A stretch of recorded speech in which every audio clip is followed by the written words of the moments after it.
Most empires collapse under the weight of their own armies. Rome went bankrupt, paying legions it could no longer control. Spain exhausted itself funding wars across 3 continents. The British Empire dissolved when the cost of maintaining global dominance exceeded the profits of extraction. But one empire defied this pattern for over 600 years.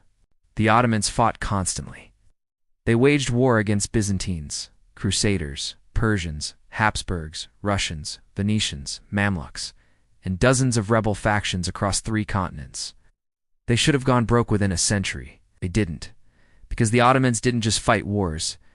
They engineered a financial system where war paid for itself.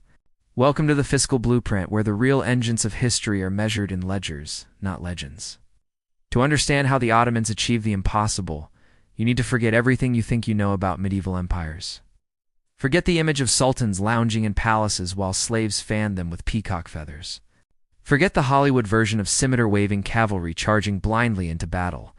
The Ottoman Empire was a machine, financial machine. And every gear was designed to keep the treasury full, while the sword stayed sharp. It started in the late 1200s with a man named Osman. He commanded a few thousand horsemen on the crumbling frontier of the Byzantine Empire. He was nobody, a tribal leader with ambitions and timing. But Osman understood something that would define his dynasty for 6 centuries. Conquest is not an expense. Conquest is revenue. Every village his riders took meant new farmland producing grain. Every town meant new markets paying taxes. Every trade route meant new tolls flowing into his war chest. His descendants turned this insight into an empire. By 1326, the Ottomans had captured Bursa, a wealthy trading hub in northwestern Anatolia. By the 1350s, they had crossed into Europe and begun swallowing the Balkans piece by piece. Each conquest funded the next. Each victory made the following campaign cheaper to launch. This was not luck. This was design. But geography alone cannot explain how the Ottomans sustained military operations for 6 centuries without financial collapse. Plenty of empires controlled rich territory. The Byzantines held Constantinople for 1,000 years. The Persians sat atop the Silk Road for generations. Both eventually crumbled under military costs. The Ottoman difference was structural. They invented financial systems that no other empire had attempted. Systems that turned the very act of fielding an army into a revenue-neutral operation. The first and most important was the timar system. Imagine you are a sultan in the 1400s. You need an army of tens of thousands of cavalrymen. Each one needs a horse, armor, weapons, food, and motivation to fight. In Europe, kings paid knights with gold or land grants that removed territory from royal control permanently. Professional soldiers required salaries that drained treasuries year after year. The Ottomans rejected all of this. Instead, they created the timar. A timar was not a land grant, it was a tax collection, right? A cavalryman called a sipahi received the authority to collect taxes from a specific village or district. He kept a portion for himself. The rest went to the central treasury. In exchange, the sipahi was obligated to maintain his own horse, purchase his own weapons, train his own retainers, and report for military duty whenever the sultan called. The state paid nothing. The soldier funded himself from the taxes he collected.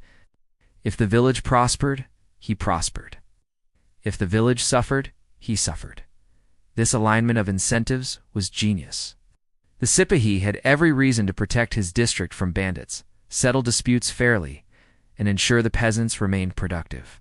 A dead peasant paid no taxes. A burned village generated no revenue. The timar system turned cavalry into local administrators with skin in the game, and it meant the Ottoman military budget was a fraction of what European kingdoms spent on comparable forces. When war came, the sepahis mobilized at their own expense. The treasury only needed to fund the campaign logistics, not the soldiers themselves. But the timar system only covered cavalry. The Ottomans needed infantry too. And for that, they created something far more controversial: the Janissaries.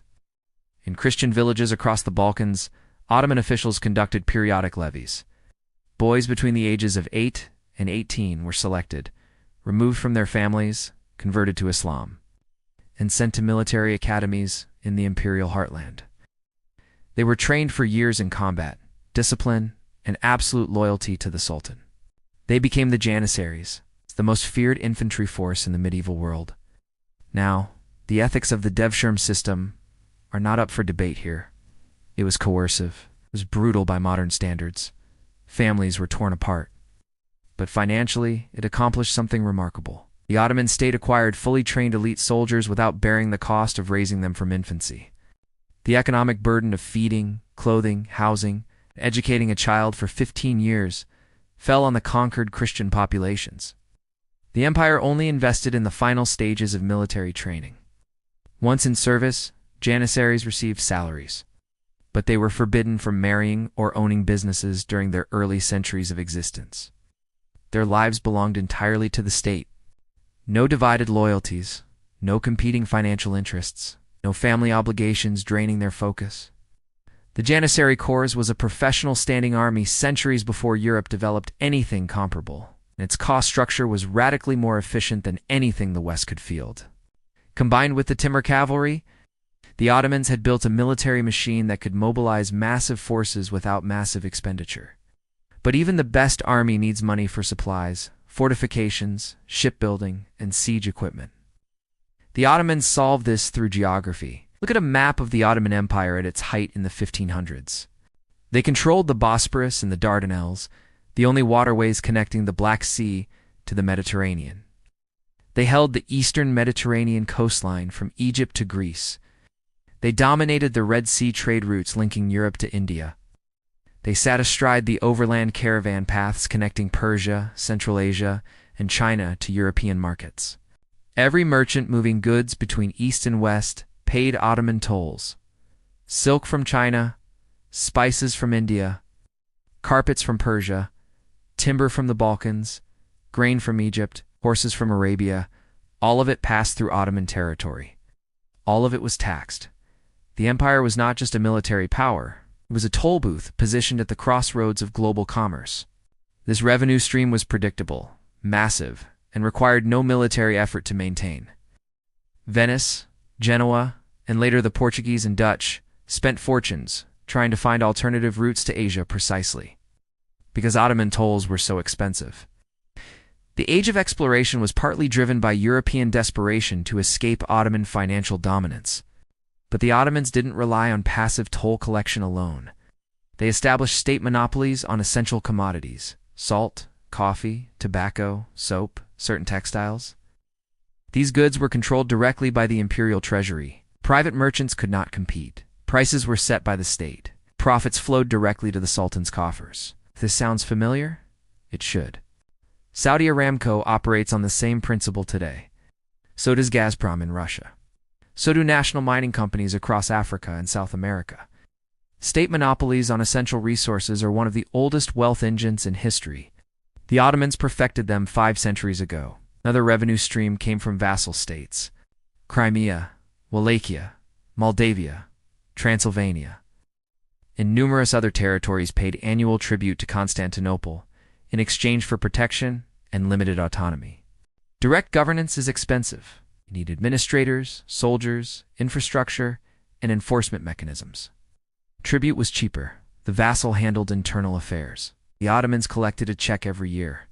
It was empire on a subscription model. All of these systems combined to create something unprecedented in world history. An empire that could wage war for 6 centuries without accumulating crippling debt. For most of their existence, the Ottomans lived within their means. They didn't borrow from foreign bankers. They didn't issue bonds. They didn't run deficits that compounded year after year. War was funded by conquest, trade, monopolies, and tribute. The system was self-sustaining, until it wasn't. The cracks began appearing in the 1600s. The timar system started breaking down. Local tax collectors abused their power. Corruption spread. Sepahists became more interested in extracting wealth than maintaining military readiness. The Janissaries evolved from disciplined soldiers into a political faction.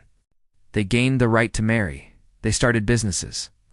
They passed membership to their sons. It became a hereditary caste more concerned with protecting their privileges than fighting the empire's enemies. When sultans tried to reform the military, the Janissaries revolted. They assassinated rulers who threatened their interests. The institution designed to serve the state had become a parasite feeding on it. Meanwhile, the world changed around the Ottomans. European powers discovered sea routes to Asia that bypassed Ottoman territory entirely.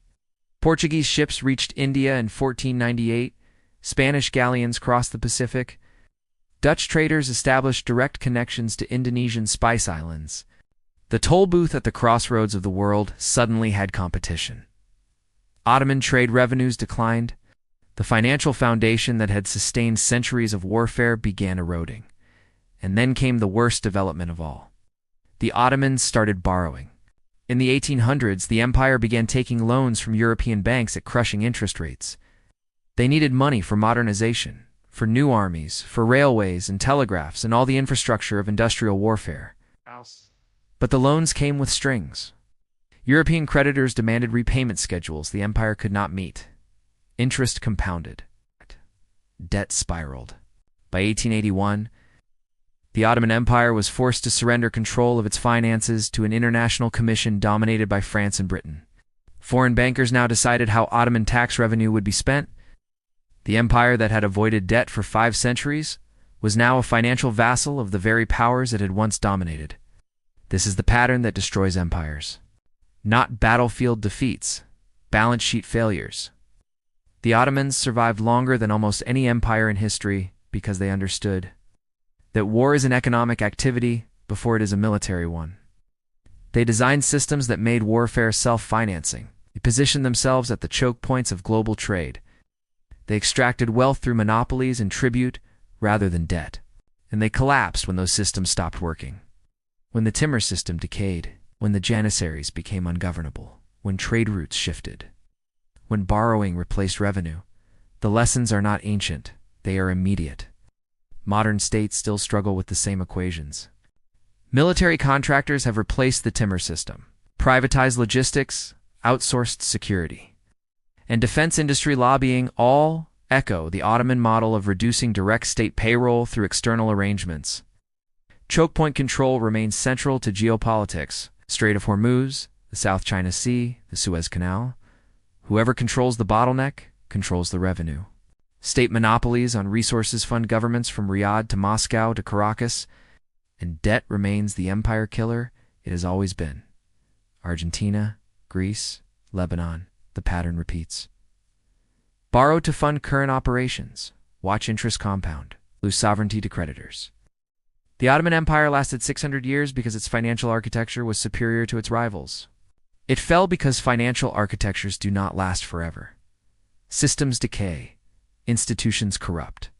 The world changes. And empires that cannot adapt become empires that cannot pay their bills. The United States today carries over $34 trillion in national debt. China holds trillions in foreign reserves while funding military expansion across the Pacific.